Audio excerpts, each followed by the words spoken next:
list, one stop. Every successful school year begins with one simple list. No searching from store to store, no missing essentials, just friendly service, fully stocked shelves, and everything your child's classroom requires, all in one place. This back-to-school season, make shopping simple. Visit ANR today and check every item off your list.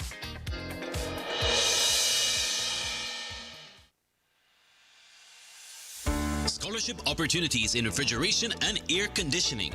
Study at the Institute of Technical and Vocational Education and Training, ITVET, 2026 to 2027 school year.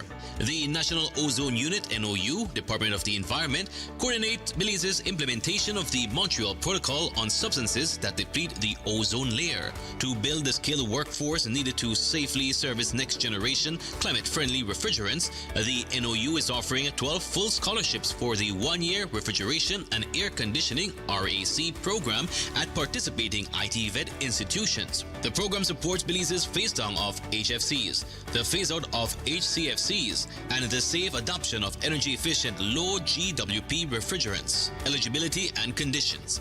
Citizen or permanent resident of Belize, accepted into or eligible for admission to the RAC program at a participating ITVET. Genuine interest in a career in the RAC sector and commitment to completing the full 12-month program. Good character and discipline and compliance with the policies of the training institution. Female applicants are strongly encouraged to apply. A minimum of 4 of the 12 scholarships will be awarded to qualified female applicants. Scholarship benefits. Each scholarship is awarded for 1 calendar year, 12 months, and covers full tuition, testing and certification fees, personal protective equipment PPE for the safe handling of flammable and low GWP refrigerants, essential refrigeration and air conditioning tools. Recipients must maintain satisfactory academic progress, uphold the standards of their institution, and support the objectives of the scholarship program. Scholarship essay question. Belize is transitioning away from refrigerants that damage the ozone layer and contribute to climate change, and the country needs skilled refrigeration and air conditioning technicians to make this transition possible. In an essay of 400 to 500 words, tell us, why do you want to build a career in the refrigeration and air conditioning sector, and how do you see yourself contributing to your community and to Belize's environmental commitments as a trained RAC technician? Your essay should address A. Your personal motivation and any experience that has shaped your interest in this trade. B. The difference you hope your training will make for you, your family, or your community. And C. Your understanding of why properly trained technicians matter for the safe handling of refrigerants and the protection of Belize's environment. Essays will be assessed on sincerity and personal insight, clarity of expression, and awareness of the trade's importance, not on technical knowledge. Essay must be applicant's own original work. Application package. 1. Complete essay of 400 to 500 words. 2. Letter of acceptance into the RAC program at any of the ITVET Center. All interested persons must submit their completed application together with the ITVET letter of acceptance and the essay no later than Friday, 4th September 2026. Applications may be delivered in person to the address below or submitted electronically to the email address indicated. Refrigeration Scholarship Program. Chief Environmental Officer, Department of the Environment, 7552 Hummingbird Highway, Belmopan City. Telephone number 822-2816. Email ozone@environment.gov.bz. For more information, visit www.doe.gov.bz.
Tonight on Love Live at 6, BTL Chairman Markham Lizarraga addresses claims surrounding the proposed acquisition of Smart.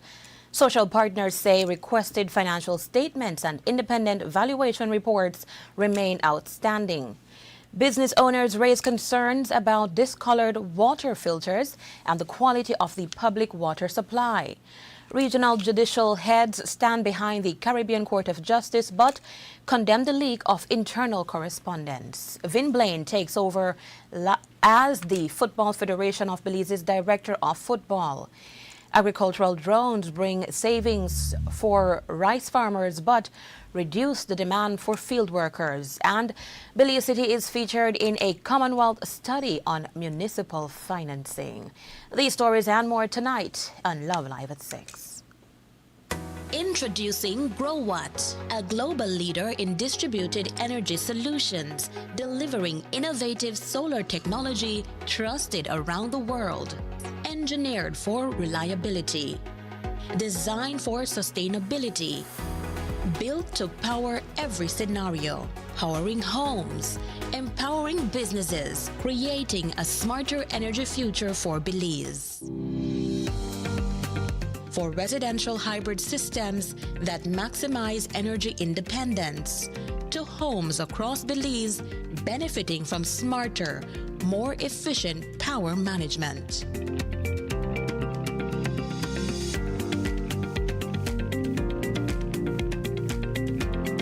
GrowWatt off-grid solar storage solutions bring dependable electricity to locations beyond the traditional power grid, providing clean, reliable energy whenever and wherever it is needed.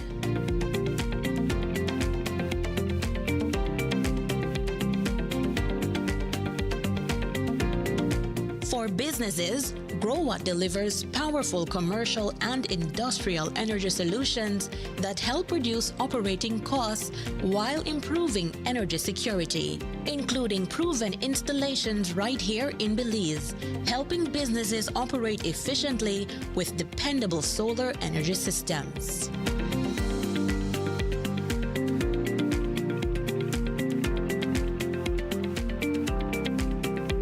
As transportation evolves, GrowWatt EV charging solutions help power the future with clean energy.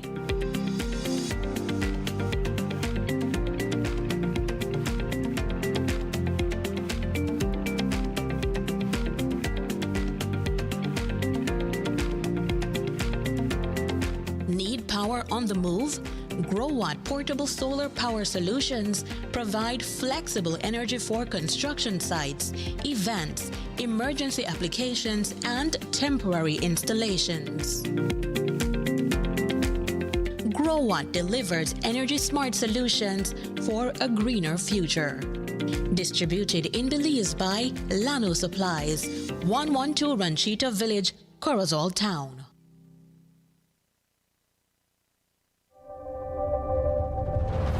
Cada conexión es más que solo una señal, es un estudiante abriendo las puertas a su futuro a través de la educación digital.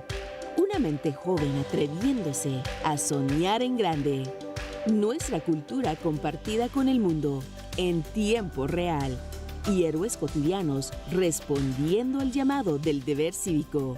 Cuando nos conectamos con Digi, empoderamos a Belice.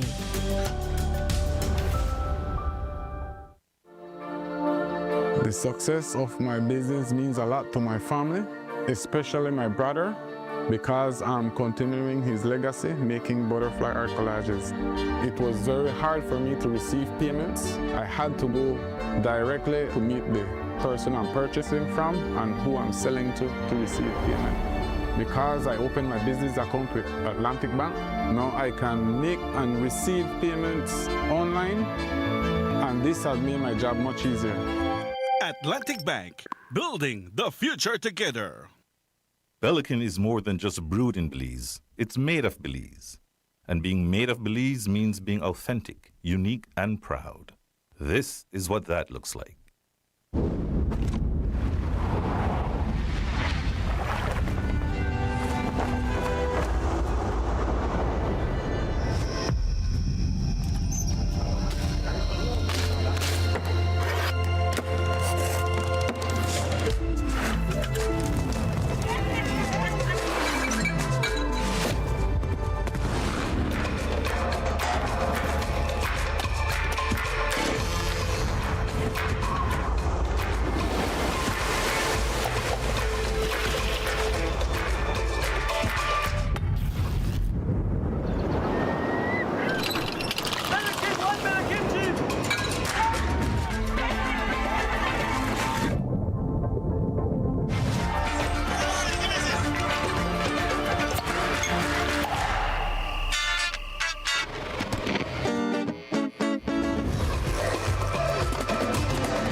Belikin, the beer of Belize.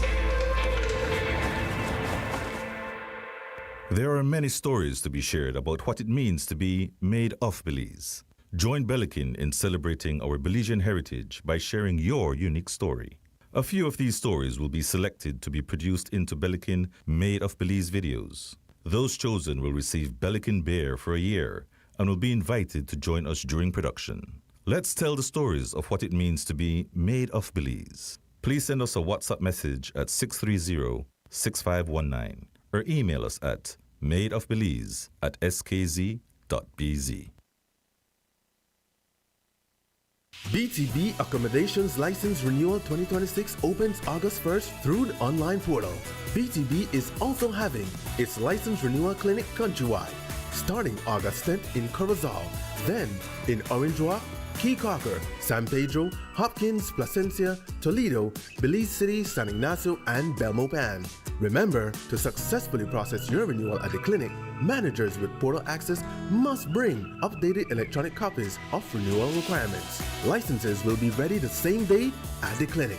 Accommodations operating beyond October 31st, 2026 without successfully completing the renewal process will receive a violation ticket. Operating without a valid license commits an offense. For more information, please contact our compliance officers at 227-2420 extension #247. Email hotels@belizetourismboard.org or WhatsApp us at 635-3688. Renew your BTB accommodation license through the online portal starting August 1st, 2026, or look out for the renewal clinic near you. Good evening and welcome back to Love Live at 6 with your news for tonight. I am Tamar Jones. Belize Telemedia Limited Chairman Markham Lizarraga has sought to clarify several claims surrounding BTL's proposed acquisition of SpeedNet Communications, the operator of Smart. Lizarraga spoke with the media as he exited this morning's cabinet meeting in Belmopan. He lamented that several media entities have been misinforming the public about aspects of the proposed transaction. Lizarraga also addressed the effects of this merger, or what effects this merger could have on consumers, including whether greater efficiency could eventually lead to lower telecommunications rates. Cabinet has quite a bit of concerns as to the questions, especially the misinformation that has been circulating in the media by certain people, and we corrected those. We repeated that we're in the process of we're in a continuing process. The board basically decided that what we had seen so far merited continuing due diligence, and we're on that path. We're still, a ways to go. We still have to land with our own due diligence. We still need to get feedback from the PUC about some of the concerns which we are addressing about competition through MVNOs and other means of assuring the public that their concerns about increasing costs or BTL taking advantage of them are unfounded, and that there are mechanisms in place that will address those concerns. So I think it was just about giving our side of the story as to what we're willing to do. BTL has agreed to is it 3 years and policies on rates until December 31st, 2020. Okay, there you go. And subsequent to that, we have agreed that we have to justify any changes in prices. We're hoping, of course, and we can even say that part of the considerations are that because of the efficiencies that will begin from a market consolidation would allow for even a decrease in rates. For example, there'd be no more need, for example, for interconnection rate between BTL and Smart, things like that. But efficiencies will bring savings to the consumers, increase dividends to the shareholders, improve working conditions and benefits for the workers, everybody. Lizarraga went on to outline what he views as the potential benefits of the acquisition for both small and large stakeholders. He argued that combining the company's resources and infrastructure could strengthen the telecommunications sector and create greater value for shareholders. All the stakeholders will benefit from this improved efficiency that will come through using the capacity that we have already in our system. Picture this. We have a system that can do 1 million people. Our system is only holding 225,000. Smart has 100,000. Even after consolidation, we'll only be using 30-something% capacity of our system. Why have two systems? The electronics and the business that we're in right now, things become outdated every 5 to 7 years and they're not cheap. Why should the country, consumers pay for it, Consumers pay for having two systems, having 2 sets of fiber, 2 sets of towers, 2 sets of everything. All of these things make rate decreases difficult in this industry. The industry is inefficient. We're overcapitalized. So the savings from maximizing the capacity that we have will lend to all of the benefits to all the players. The small shareholder has agreed that this makes economic sense, that it makes sense for the company and the shareholders. I think the Social Security has said that they do not have any objections, that they see the benefits in it, and you can speak to them. They made presentations today as well.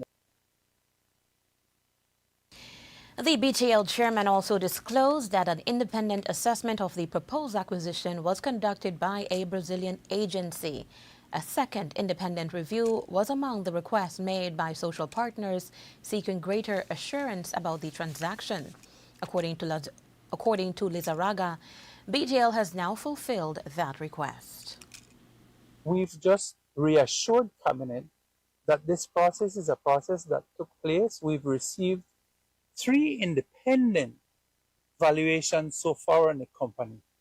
Management did its own valuation, More Belize did its valuation, and the Brazilian company did its valuation. And the system that we're looking at right now as we continue with our due diligence process is that when we have control of the company, we are going to have another independent professional accounting after firm. the purchase is made. Yeah, to confirm, to confirm that what. Let me finish. Not after. During the process, the existing due diligence we're starting. That what the seller is saying is true. Social partners and other critics have raised concerns about transparency, competition, and the possible impact on consumers. BTL maintains that the acquisition would reduce inefficiencies, improve network reliability, and strengthen service delivery. According to Minister of Public Utilities Michelle Shabat, Cabinet will meet again next week to determine a definitive way forward with the acquisition. Despite BTL Chairman Markelm Lizarraga's declaration that an independent assessment has been conducted, the social partners say they are still awaiting the valuation reports and other requested financial information. In a joint statement issued this afternoon, the Belize Chamber of Commerce and Industry, Belize Network of NGOs, National Evangelical Association of Belize, and National Trade Union Congress said their requests for financial statements, independent valuation reports, and other data remain outstanding. The statement follows an invitation from the government for the BCCI and NTUCB to meet with Cabinet on Thursday. While welcoming dialogue, the social partners say all 4 organizations must be represented because they have been acting collectively on the proposed BTL acquisition of SpeedNet. They are also requesting sufficient time to examine the outstanding information before participating in discussions with Cabinet. The organizations further welcome the Public Utilities Commission's willingness to hold additional discussions, but referred the regulator to the requests contained in their August 6 statement. The latest position suggests that while BTL says an additional independent assessment has been completed, the social partners have not yet received the report for their own review. Several restaurant operators and business owners are raising concerns about the quality of water supplied by Belize Water Services after businessman Michael Singh posted photographs of a heavily discolored household filter. Singh said the filter was installed on the BWS line entering his home and alleged that the buildup originated from the public water supply. Other business owners reported similar experiences. Ernest Bradley said he has been replacing his filters more frequently, while Jeremy Spooner reported finding about a quarter-inch of mud in filters used to prepare ice and coffee. Businessman Andre Augustus Spitz also claimed that the water has affected his ice machine, resulting in monthly servicing costs of approximately $500. The source and composition of the material shown in the filter have not been independently confirmed. Love News is meeting with BWS later this week and will report accordingly. As Love News reported on Sunday, Caribbean Court of Justice President Justice Winston Anderson is facing allegations from several fellow judges concerning his leadership and the internal administration of the regional court. The controversy has now drawn a joint response from the heads of judiciary of Belize and 6 other Caribbean jurisdictions. In their statement, the judicial leaders acknowledged public reports based on internal correspondence concerning the CCJ's administration and functioning. They declined, however, to assess the merits of the allegations attributed to individual judges or comment on the court's internal deliberations. Instead, they expressed grave concern about the breach of confidentiality that allowed the internal communications to become public. The allegations reported by the Trinidad Sunday Express include claims of authoritarian leadership, interference in judicial processes, and attempts to influence the composition or handling of cases. Justice Anderson has also faced criticism over a proposed judicial dress code. The heads of judiciary did not directly confirm or deny these claims. They instead expressed continued confidence in the CCJ and its judges, describing the court as a vital regional institution whose authority depends on public confidence in its independence, impartiality, and integrity. The statement was issued by the heads of judiciary of Belize, Barbados, the Bahamas, Guyana, Jamaica, Trinidad and Tobago, and the Eastern Caribbean Supreme Court. Jamaica's former national women's football team coach, Vin Blaine, has been appointed Director of Football for the Football Federation of Belize. Blaine signed a 2-year contract with FFB last week with an option to renew. Blaine takes over the Director of Football post previously held by Philip Marin. Marin has since been appointed to another position within the Federation and is currently in Barbados. Blaine arrived in Belize last Wednesday as he begins his new role with the FFB. While he has worked in Belize before, President of FFB Sergio Choc says his appointment is part of its efforts to strengthen its technical leadership and bring additional regional experience to the development of football in Belize. We thought in order to fill his shoe, we needed somebody with a lot of experience and could hit the ground running. So we got a seasoned technical director who has been around the Caribbean and who has been around football for many years. And I'm happy to introduce Mr. Vin Blaine, originally from Jamaica.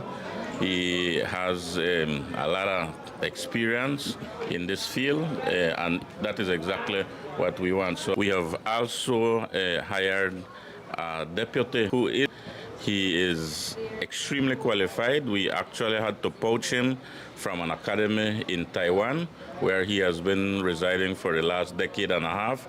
He holds advanced university education in both academia and sports. He has a B license from UEFA, specifically from Scotland. And he is coming to understudy Mr. Blaine so that down the road, a Belizean will definitely once again hold the position if he could fit in. But we think with his background and the experience that Mr. Blaine brings, it is the perfect combination to move ahead. With Blaine now officially in the position, he will oversee the technical side of the Federation's football programs, including national teams, coach education, and player development. Love News spoke with Blaine on his vision and priorities for the new role. You get the level of the game up and the level of the coaches and the standard of the coaches, to be at a level that we can say, they always say that better coaches, better players, but not only that, we want them to understand the unity we need in the technical department to make sure we move ahead. I'm confident that we can do that with the support of the President and General Secretary. I had a meeting yesterday, a 2.5-hour meeting with the technical staff. It's the first thing I did, really, to see, to let them know their roles and responsibilities and what it needs from them and myself to get the program moving again. We have an under 15 boys World Cup festival that's coming up in a few more weeks. I think that is something we have to give a lot of attention to. How we're going to approach it. It's the first of its kind, so we're going to be creating history, no matter where what it looks like, because we are the first team from Belize to be going to this type of tournament. FIFA changed that this year. So every year we're going to have a World Cup festival for girls and boys. So it's a lot of work that's to be done. So the organization of a technical department is very important. I'm sure we have not had any problems with moving forward from the President and the General Secretary. We have their approval and their support. I come to do a job. I have no hidden agenda. So I'm going to go and we have already hit the ground running. Because I know what needs to be done. As long as the coaches that are here support me and the executive body support me, that's my concern. I know most of the coaches here because they have come through my hands already in coaching courses. So I walk out and everybody say, Mr. Vin, Mr. Vin, so because they know me. I might not remember them, but they know me, so that makes me comfortable. The National Sports Council, NSC, held its first of 8 public consultations for the development of a new national sports policy and strategic plan. The first consultation was held yesterday evening at the Punta Gorda Sporting Complex under the theme, Have Your Say, Shape the Future. Athletes, coaches, sporting organizations, and members of the community were invited to share their views, concerns, and ideas on what is needed to move sports forward. Love News spoke with National Sports Council Administrative Officer Michael Chips Norales on the outcome of the discussion. Suggestions were recorded by Deputy Director for Marketing and Public Relations, Mr. Michael Jenkins from the National Sports Council, and the Chief Consultant, Mr. Kerwin John. He's from St. Lucia but works out of Trinidad and Tobago, along with his counterpart, Ms. Sherlyn Cabrales. They stress the importance of the involvement of the community. They are saying that don't look to government for everything. We must go do something together here in Punta Gorda. And a few of the guys who share their opinions also mentioned that if each sport would come together and support each other, then government will do its part. But the thing is, we need to make sure that we know where we want to go. So we should follow these kids during training, during games, not only when they're going to travel. Then, people come and look for cash, which is kind of scarce right now. But I'm sure that the government of Belize, through the National Sports Council and all the federations, should play a part in the role here. 2 persons in particular, I'm not afraid to mention, Mr. John Younes, who has been a long-time sports enthusiast and teacher and a karate master, and Mr. Ray Palmer, who suggested that we should play a role, which is the National Sports Council, in getting people trained to be physical education teachers, to be coaches, to be officials, right? So things like that I know we're documenting, and we should get feedback in a few. The discussions are expected to help the Sports Council get a better understanding of the needs of athletes and sporting communities across the country. The consultation tour continued in San Ignacio this morning, and Dangriga earlier this evening. Belize City has been selected as one of 3 case studies featured in a Commonwealth study examining how local governments finance infrastructure and essential services.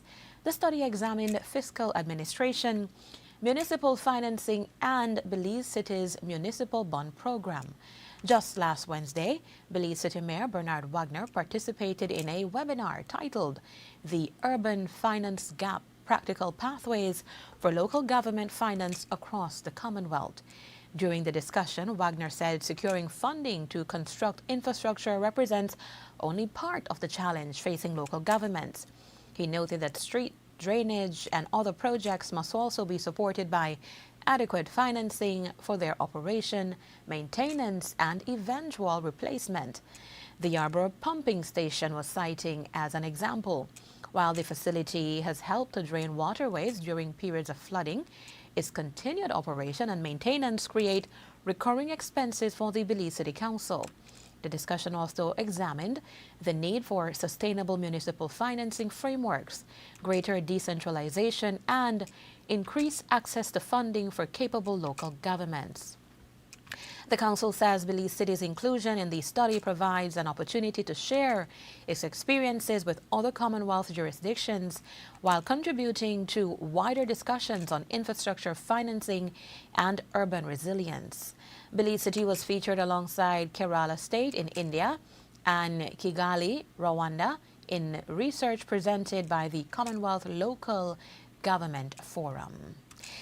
Belize, there's more news ahead, but first we take a break. Love Live at 6. We'll be right back.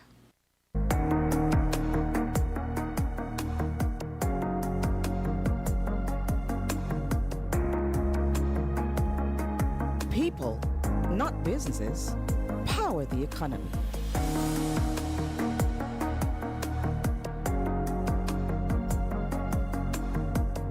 And they deserve to be acknowledged, appreciated, and compensated for their efforts.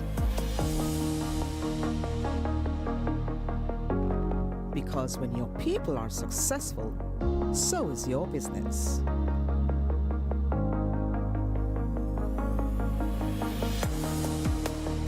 Neo People, simplify your HR and payroll needs with one powerful solution. Commercial Cleaning and Products of Belize, CCP, formerly known as Carpet Care Plus, offers a wide variety of professional restorative cleaning services and products in Belize. With over 20 years of experience in the industry, our mission has always been to provide our customers with the best products and services for quality, safe, and environmentally friendly cleaning. What separates us from the rest? The services we offer. Fabric cleaning for all types of carpets, upholstery, walls, and drapes. Vehicle detailing for both the interior and exterior. Total restorative cleaning of ceramic and porcelain tiles for floors, walls, marble, granite, limestone, travertine, clay, and more. Degreasing and polishing of the entire kitchen and all its equipment. Also custom concrete designs. We are a supplier of the most cost-efficient and economically viable products when you buy our specialized super concentrated formulas, such as cleaners, disinfectants, deodorizers, and sanitizers. Additionally, we also carry professional cleaning equipment, such as mops, buckets, vacuums, doormats, and window equipment, which are very durable and practical. You can order any of our products online at www.ccpbelize.com. CCP Belize uses only trained technicians professional commercialized equipment, and EPA certified products. Our products are 100% biodegradable. We also have certified green products, which are used by Green Globe approved companies. Visit us at 68 North Front Street, Belize City, or contact us at telephone 223-1820. Email us info@ccpbelize.com. So it started off like any other summer day in Belize. I decided to go down to Builders Hardware since I heard they had 25% off on summer outdoor products. I got a couple of items, a chair, a grill, a cooler, and I got carried away, but the prices were so good. But anyways, I might have gotten comfortable, maybe too comfortable. Then I saw the news, man, the hurricane season was not playing with me. But thank God Builders also had 25% off hurricane preparedness items as well. Flashlights, batteries, sealant, first aid kits, everything I need. And guess what? My grill survived.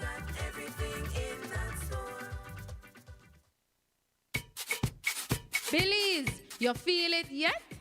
Carnival season there. Creole Heartbeat there too. One brand new showcase band celebrating for we Creole culture with rhythm, with pride. Come wear the beautiful costumes. We talking you on the road. Join the band. Call 600-7453 or email creoleheartbeat@gmail.com. Creole Heartbeat, come feel the rhythm. Back to School 2026 with the Angelus Press is here. And this year is bigger and better. We're talking unbelievable deals all summer long. Starting June 15, stock up on all your school essentials. New notebooks, check. Fresh backpacks, check.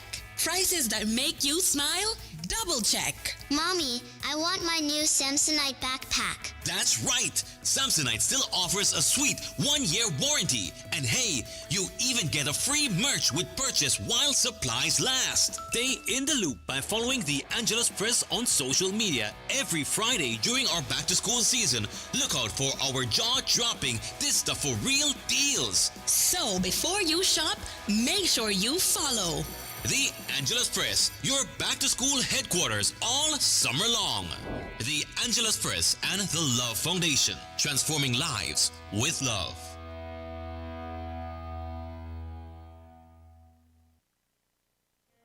The BCCI's Expo Belize Marketplace is back and celebrating 30 years of Belizean innovation, enterprise, and business. Save the date and join us on Saturday, September 12 and Sunday, September 13, 2026 at the Marion Jones Sports Complex in Belize City from 10 a.m. to 7 p.m. Experience Belize's premier marketplace where entrepreneurship and opportunity come together under one roof. From exclusive deals and promotions to delicious food, drinks, and live entertainment, the Expo Belize Marketplace has something for everyone. Whether you're shopping, networking, discovering what's new, or simply enjoying the Expo vibes, this is one event you don't want to miss. Celebrate 30 years of business excellence with us at the Expo Belize Marketplace 2026, where Belize does business. See you there. Sponsors include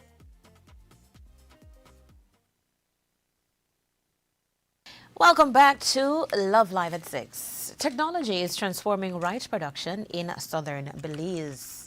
But the progress comes with a difficult trade-off.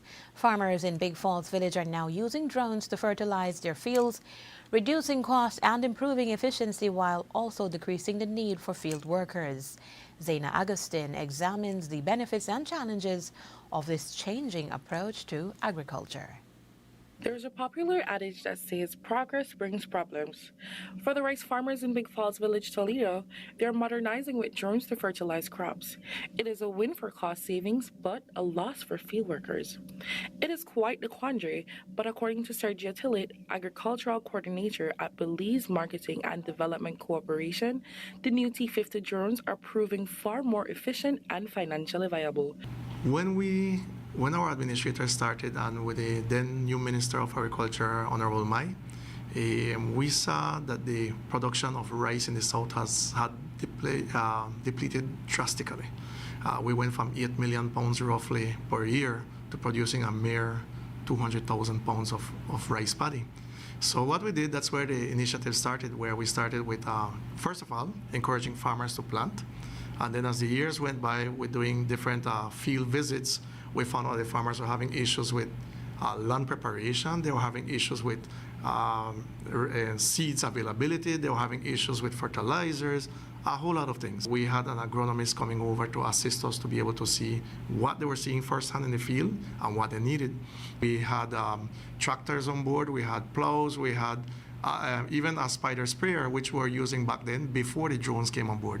But what happened with the spider sprayers is that when we have a lot of rain, especially how the south rains a lot, we were having issues with moving it from field to field, and then sometimes the bridges were a problem because the boom spreads out far and the bridges were too narrow. So it was a lot of logistics we had to look at, and that's when the administrator saw the need to get the T-50 drones that we're using right now. For generations, rice production in southern Belize has relied heavily on labor and conventional farming methods. In Toledo, that has included everything from traditional milpa farming to mechanized production, with farmers preparing the land, planting, and later applying fertilizers and other crop treatments. With the drones, however, they can now cover roughly 20 to 30 acres of farmland. Till it says the drones are available to rice farmers, although purchased by BMDC. As long as the farmer makes an agreement with us that they're going to sell their paddy to us, they don't have to worry about paying for the service right away. What they do is they get the service, they sign for it. We provide a service for either for planting, spraying the field, for fertilizing, and then at the end of the day, when they deliver their rice, it's discounted for that, and the remainder is all their income. The moment we are getting 2 more into the country, so we went from 200,000 to about 1.2 million. Last year it was 3.5 million pounds of paddy roughly, and this year we're forecasting at least 4 million. In recent years, the rice industry has faced challenges, including high production costs, changing weather, access to machinery and financing, competition from imported rice, and the need for reliable milling and marketing arrangements. It is a hurdle that the government says it will one day cross. Reporting for Love News, Zane Augustine. Friday's bee attack that preceded the death of 21-year-old Zhu Hailu has led to fresh warnings about the dangers posed by disturbed colonies. Lu reportedly entered the Belize River while attempting to escape a swarm. Following an hours-long search by authorities and civilian divers, her body was recovered shortly before 4 o'clock that afternoon. National Coordinator for Honey and Beekeeping, Miguel Huertas, says the colony may have already been established in the area before it was disturbed.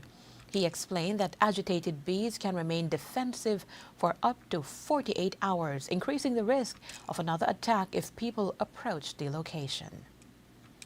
If we are in a situation that bees are disturbed and they are all over defending the colonies because they have stinger and they can sting, so we advise people to get into a vehicle because you can close the windows, close the doors, and that is be the safe place. Or a house that you know that you can lock yourself inside and bees cannot go in. There is a recommendation somewhere that you can get inside in water, but bees will be right on top waiting for you. You can get inside a drum, cover yourself with the drum, bees will be right outside waiting for you. So the best idea is get shelter somewhere safe or into a vehicle where you can drive off. Normally when we receive a call, or the first thing that we notice that public does is use a fish spray because they feel like it is just a tiny amount of bees and they spray the area. And it gets worse because this fish spray, they feel threatened. The colony feel threatened and they will defend all the bees that are inside. Another thing that they normally do is try to light fire. And they try to burn the entrance, but the colony is inside, probably a concrete wall, inside a tree trunk, or all the way up in a tree. The avocado trees are the ones that are more, these are more reports are on avocado trees because they're all hollow inside. And the bees are from all the way to the top, all the way to the bottom, and they can come and go out in all directions.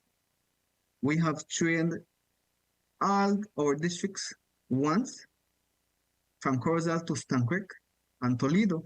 We trained already experts that their phone numbers are on our Facebook page. And currently, we will be sharing it with firefighters and also with our police officers, so that whoever calls the police department, they can address them directly to the ones who are on your specific area. We have a few tips that we can share with you. One, mix a very strong coffee, and then that can allow you to reach to medical attention. Another one, and don't take advantage of this, is that you can take a shot of strong alcohol. This is just for you to reach a hospital where you should. And there are several pills and several injections that you can use, but then let's leave that to the experts on the pharmacies and hospitals. But just be very careful, be vigilant where your backyard, your surroundings, where you work. So to be aware of the bee, because bees can be in one space. They just need a small entrance and they will be coming in and coming out. And then don't do it yourself. Let someone with experience deal with it. Huerta says vigilance is especially important during Belize's honey production season, which runs from January to August. Greater access to nectar and pollen allows colonies to expand and form new swarms in trees, abandoned buildings, farms, and other locations where they may not be easily detected. The circumstances surrounding Lu's entry into the river remain subject to investigation.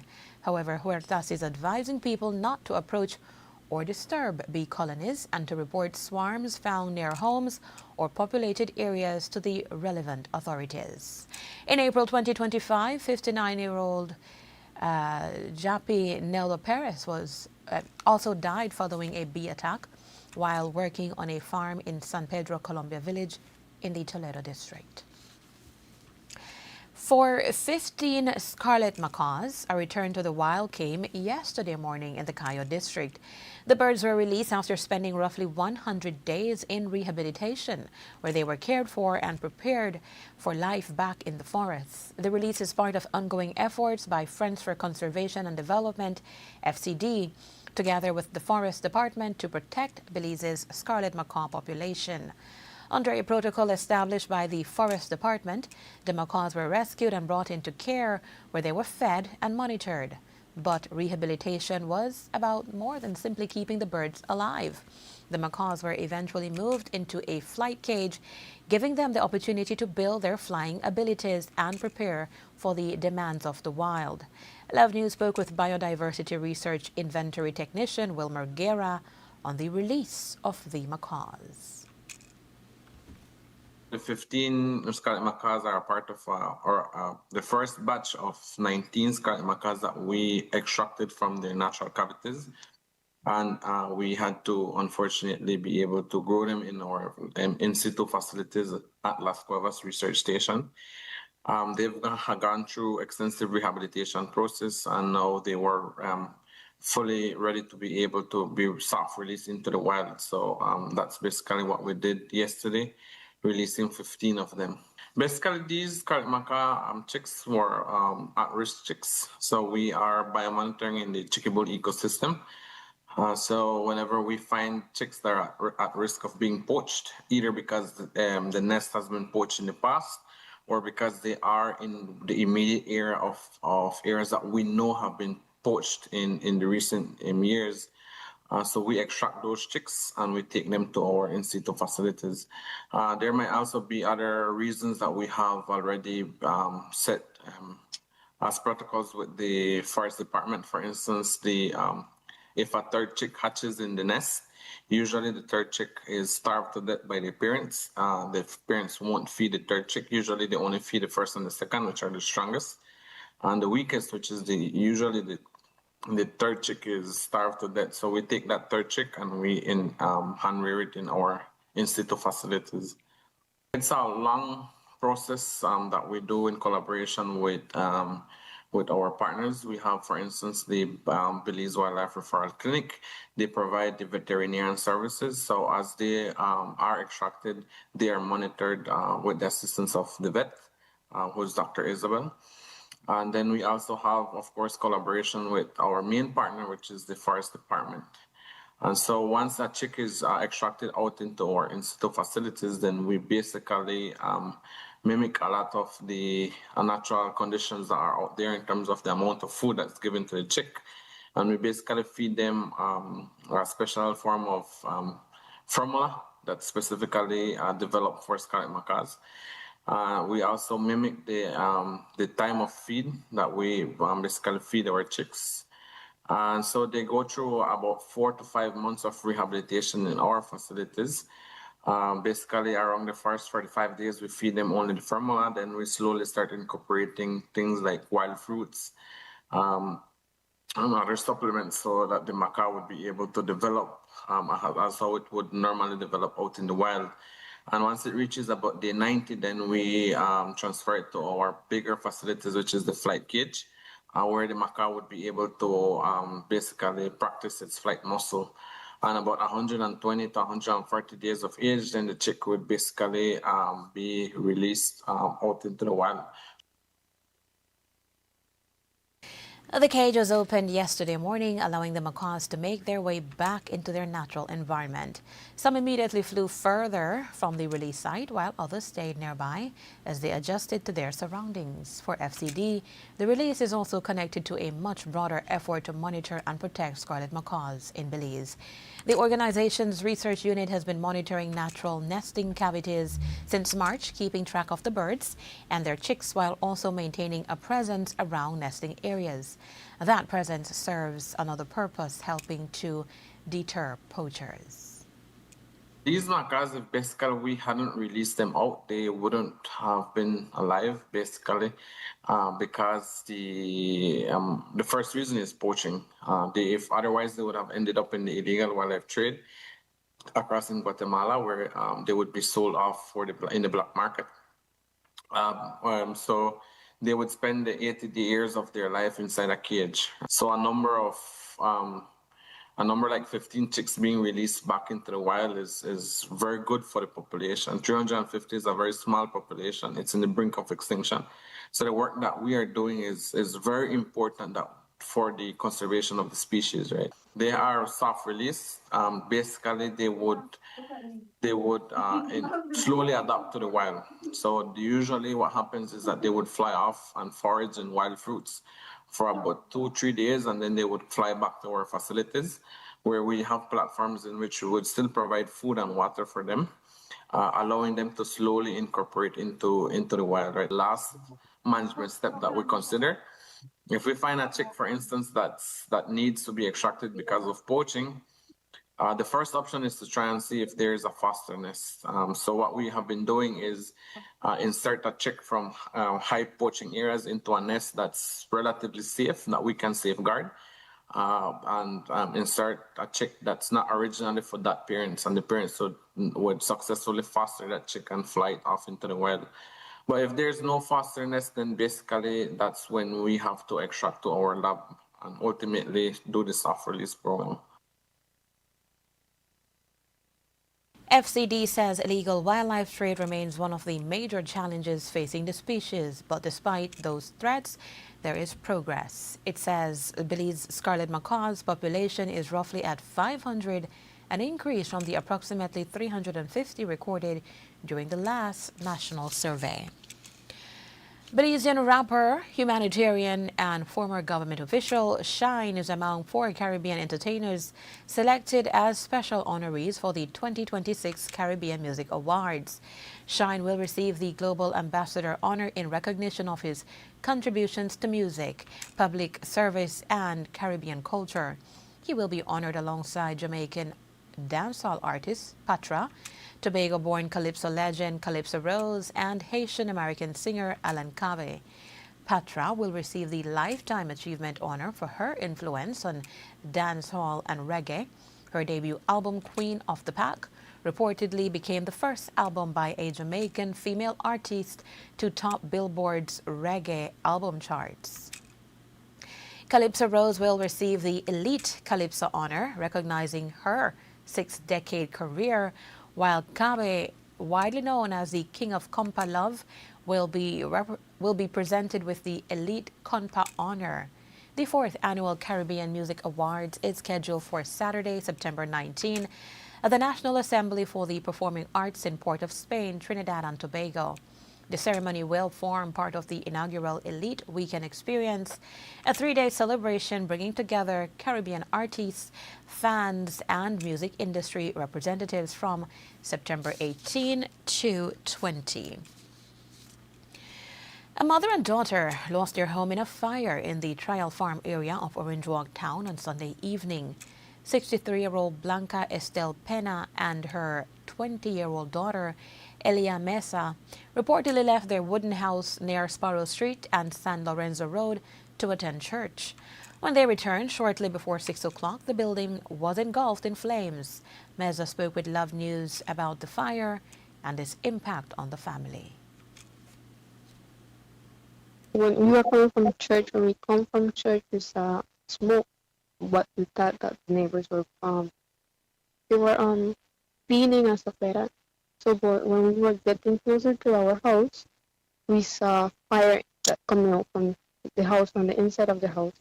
So basically, when we saw that, when we shouted to the neighbors today to call the firefighters, and then when we called them, it was like around 5 to 6, but they came too late. So basically, we stayed without nothing. The house completely is. I lost everything from my baby: her clothes, her bones, her pampers, wipes, like literally everything. Her things where I carry her stuff, like everything. I lost a laptop that I was going to use for my studies this year. Basically, I lost my bed.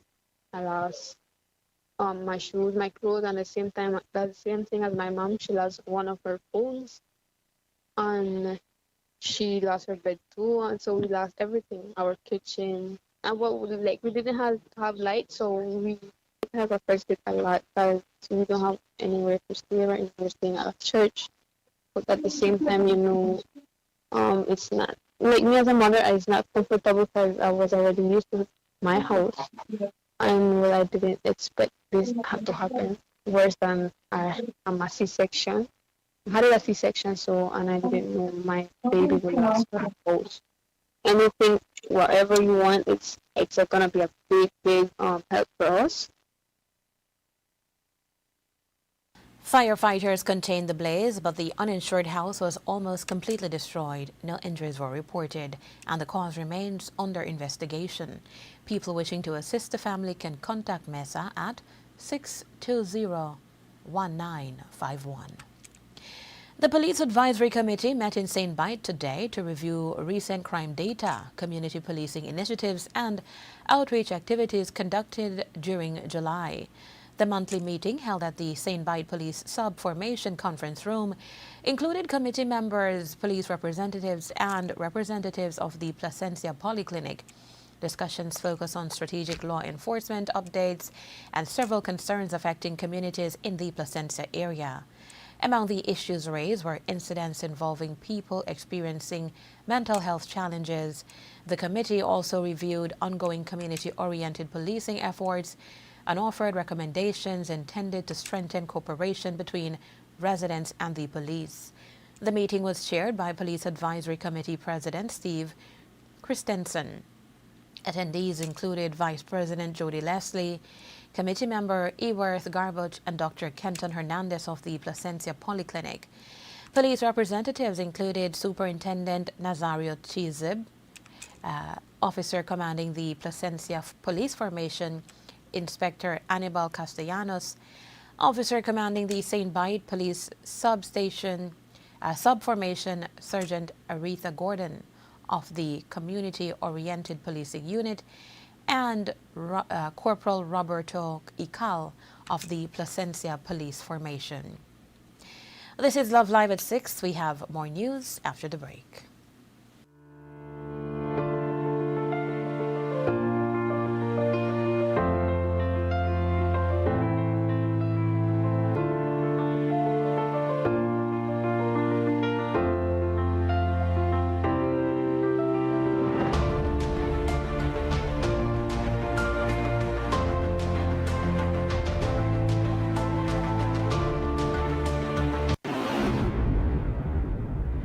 If this is an emergency situation, please call 911 right away for immediate assistance. Do not use the Crime Stoppers program in an emergency situation. Do you have information about a crime or a fugitive in our community? You can submit a tip anonymously with your smartphone. Using this program in safeguarding our community also protects your identity, keeping you out of the court system, and could earn you a cash reward. Here is how it works.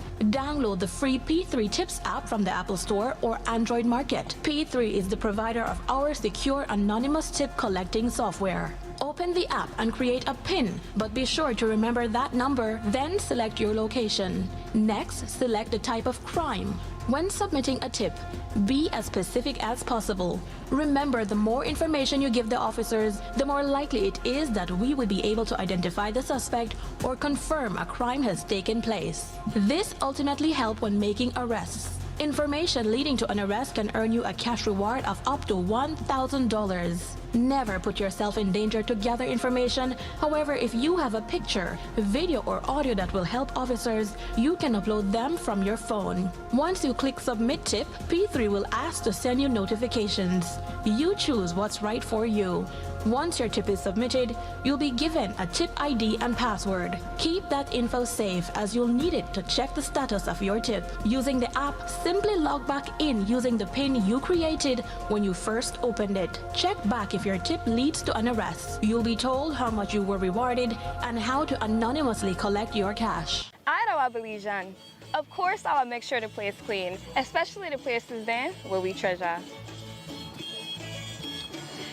Belizean. Of course, I have a bag for my garbage in my car. Idaho Belizean. Of course, I believe that all of we should do for we part to protect the environment. Idaho Belizean. Of course, I teach my picnic from small enough to throw garbage on the ground. Idaho Belizean. Of course, on and off the court. We unite as a team to keep Belize clean. As Belizeans, let's trash the habit and not the beauty. Manholes play a critical role in keeping our sewage and drainage systems functioning properly. They allow our maintenance team to inspect, clean, and clear blockages. When covers are missing or compromised, the entire system and the public are placed at risk. Stealing or damaging manhole covers is a criminal offense and creates dangerous conditions on our streets and sidewalks.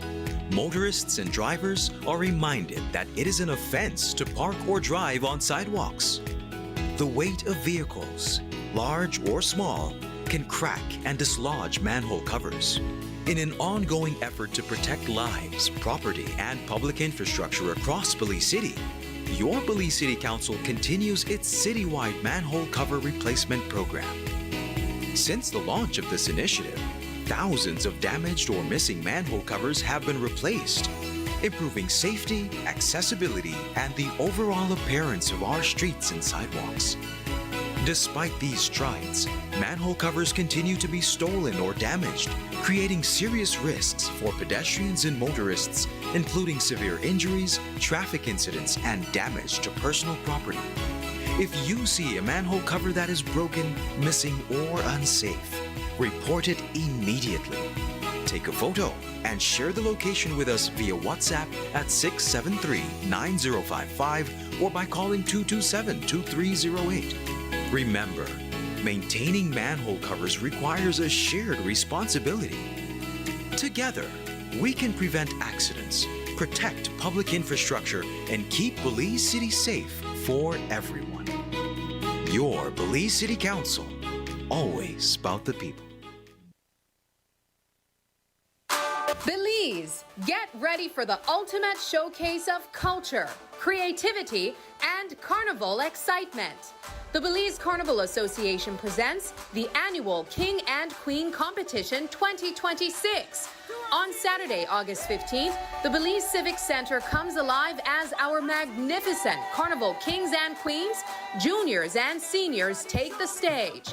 Witness gigantic costumes, breathtaking designs, and spectacular performances as these incredible creations come to life right before your eyes.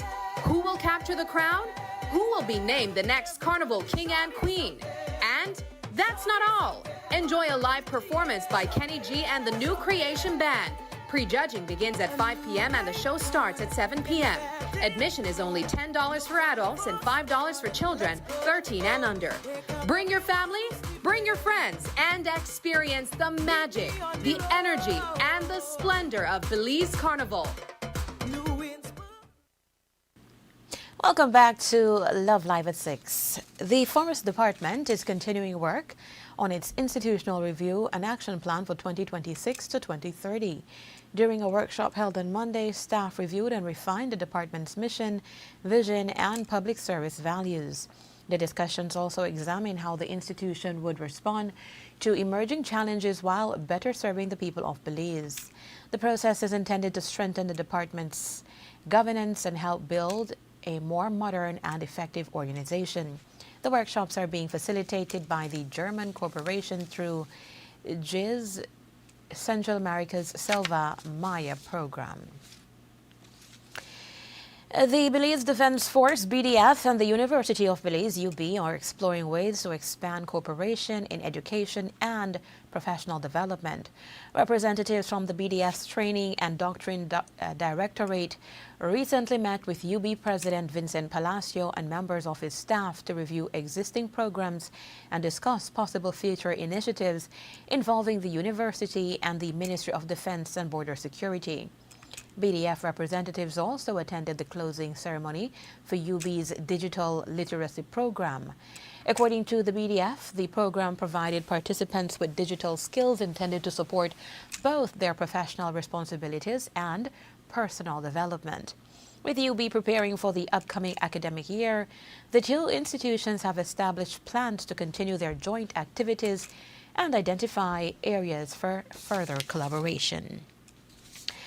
The Belize Tax Service Department is preparing to roll out an electronic invoicing system for GST-registered businesses as part of its efforts to modernize and simplify tax compliance. Ahead of the rollout, the department will host an e-invoicing solutions expo later this month.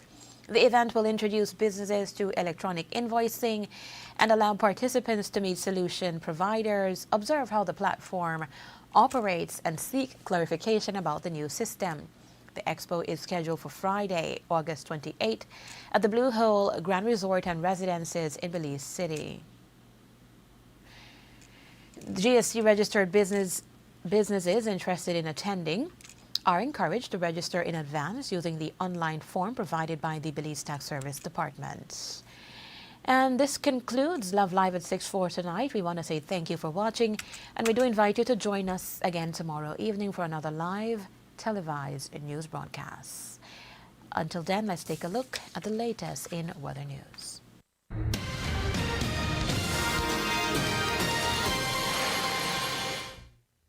Good evening. A tropical wave is affecting the country, and in the 24-hour forecast, skies will be mostly cloudy tonight and then cloudy at times tomorrow. Some showers, thunderstorms, and periods of rain will occur around the country tonight into tomorrow morning, especially over southern and central areas. Activity should gradually decrease by tomorrow afternoon. Then low temperatures for tonight will reach around 79 degrees Fahrenheit along the coast, 72 inland, and then 67 up in the hills. High temperatures for tomorrow will reach around 87 degrees Fahrenheit along the coast, 91 inland, then 80 up in the hills. Winds over the open sea will be from the east to northeast at 10 to 20 knots, with sea conditions being light chop to choppy. But please note that a small craft caution is in effect for occasionally gusty winds and locally rough seas near heavy showers and thunderstorms. Then high tides occur at 9:50 tonight and at 9:19 tomorrow morning. Low tides at 2:50 tomorrow morning, then at 4:28 tomorrow evening. The moon will rise at 5:23 tomorrow morning, then set at 6:30 tomorrow evening, while sunset is at 6:20 this evening and sunrise at 5:34 tomorrow morning. And now for the extended forecast. Skies will be cloudy at times, with a few showers or thunderstorms over the south, with isolated activity elsewhere for Wednesday night. Then on Thursday, conditions will be mainly fair, with isolated showers or thunderstorms developing. And next we have the sarcasm update. There is a medium chance that a few more sargassum mats could drift ashore during the coming days, moderately impacting beaches across the country. And finally, for the tropical weather outlook. First, we have Invest 92. Showers and thunderstorms in association with a tropical wave located around 700 miles southwest of the Cabo Verde Islands are showing some signs of organization. The system has a medium chance of becoming a tropical depression later this week as it moves westward to west-northwestward across the central tropical Atlantic. Then we have Invest 93. The low-level circulation associated with a broad area of low pressure located about 900 miles east-northeast of Bermuda has become better defined today. The system has a medium chance of becoming a tropical depression within the next couple of days. Please note that neither of these systems pose any threat to Belize. And this has been this evening's weather report from the National Meteorological Service.